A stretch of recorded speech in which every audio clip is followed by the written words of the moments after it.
All right, good morning, everyone. I hope you are well and that your neighborhoods were peaceful and your loved ones are home and safe. I know last night was a crazy night again in the city, and so I hope everyone that you love is staying safe. Okay, I know it's a bit of a switch to start talking about the Constitution in the midst of everything that's happening in the world, but I do think you need to learn about the Reconstruction Amendments. It's a real important part of the study of this time period. So we're going to talk about them. Jack, honey, whisper.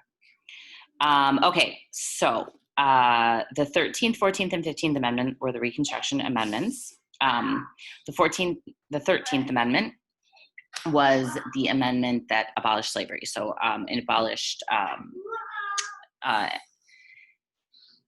I forgot the exact wording of it because I just looked at it, but you know what?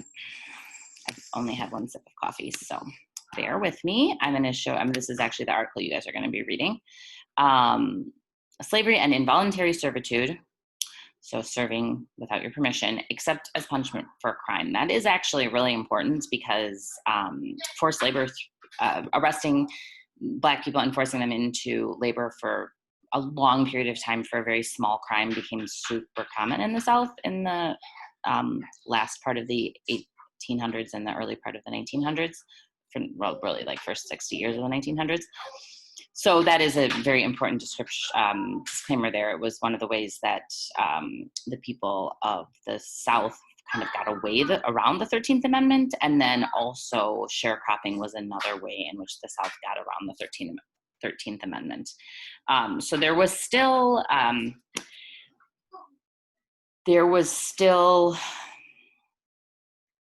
definitely remnants of slavery left over for a long time after April 8th, 1864, but the actual act of owning and selling and buying slaves, that became illegal with the passage of the 13th Amendment.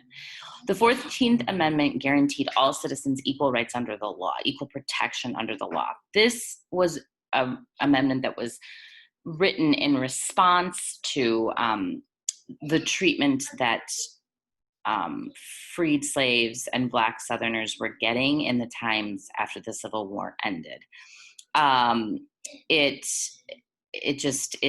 was like in response to the sort of like racism and prejudice and lack of access that the white Southerners were trying to give to Black Southerners. And the things that they were doing, like the Black Codes, which morphed into the Jim Crow laws, were pretty Jack, sorry. This is the second time I've recorded this video and I don't want to do it again. They were pretty successful in suppressing Black rights in the South. This was an attempt by the government to protect those rights. So if you read here, it says it was proposed in response to issues related to treatment of freedmen during the war, or following the war. So it was kind of a response to how the South responded to the end of slavery. And then finally, the 15th Amendment in 1870 prohibits federal and state governments from denying a male citizen the right to vote based on that citizen's race, color, or previous condition of servitude. So you cannot be denied the right to vote. Of course, what this so basically what happened was that once Black people started voting and voting a lot, their votes started to sway elections, and this very much freaked out the white Southerners.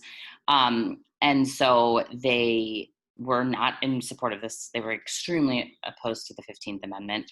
If you read here that the Ku Klux Klan started to try to suppress the vote and become an influence in politics, which continued well into the 1900s.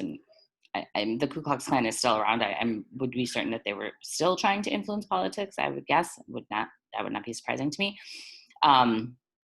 So the South was very unhappy about this as well. And it talks here about the effects, which I'm going to have you read pretty closely, that first paragraph. But what they did is they just tried to find new ways around the 15th Amendment, and then these cases would make it to the Supreme Court, and the Supreme Court would give a very literal reading of the 15th Amendment and say, well, this doesn't actually block someone access to vote, so we're going to let it go. This is still happening today.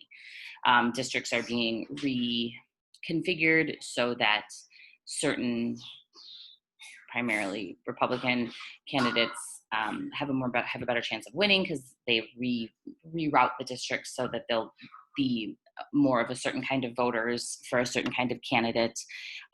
Every time you hear someone talk about whether, like, vote by mail, that's an issue that's happening right now because of the pandemic. And also the idea of whether or not you have to have an ID to vote. There's a significant portion of this country people who do not have IDs for a variety of reasons. They just haven't actually gone and gotten a legal ID from the DMV. And so that is a debate that is still ongoing. I mean, it comes up every time there's an election. It will certainly come up in the fall. And a lot of those issues are not completely aimed at people of color, but they're oftentimes aimed at like an urban group of people, like rules within a city. Well, a lot of cities have a larger concentration of minorities, or they'll be aimed at people who have less money. Well, generally, people in the lower class vote Democratic, and people in the higher class vote Republican. Generally, that's a generalization. So we still see these kinds of trying to challenge people's rights to vote is still happening during our time now. So this effects section that you're going to read, a lot of these things have become illegal. Poll taxes, you can no longer charge money to vote. Literacy tests, there's no literacy tests. But the things like residency rules, like that's still kind of part of it. That's still applying. It's really interesting to read and to pay attention to how the ways in which votes can sort of be challenged and manipulated a little bit. So that was kind of a long-winded, a little off topic of the Reconstruction, but this is essentially the three big amendments of the Reconstruction era. I'm going to ask you some really easy questions about it because today's going to be a hot day and I want you to get outside and enjoy some sunshine in a safe and socially distanced way. What else? I was going to say something else. Oh, I know that if we were in school, you guys would say, Miss Ryan, what about the 11th and 12th Amendment? Because remember, the Bill of Rights was the 1st through 10th Amendment, and we studied that a lot in second quarter. And then we're talking about the 13th Amendment, so we skipped 11 and 12. 11 is the ability to sue states. It's something about like suing a state. And then the 12th is about presidential elections, and they're both very important, I'm sure, if you are a lawyer or a politician, of which I am not, and they're not super interesting. So that's why they are skipped. I actually had to look them up. I didn't remember. So that's the 11th and 12th Amendment, and then we have 13th, 14th, and 15th. Okay, so I'm going to link this. You'll read it. I'll ask some questions, and stay safe.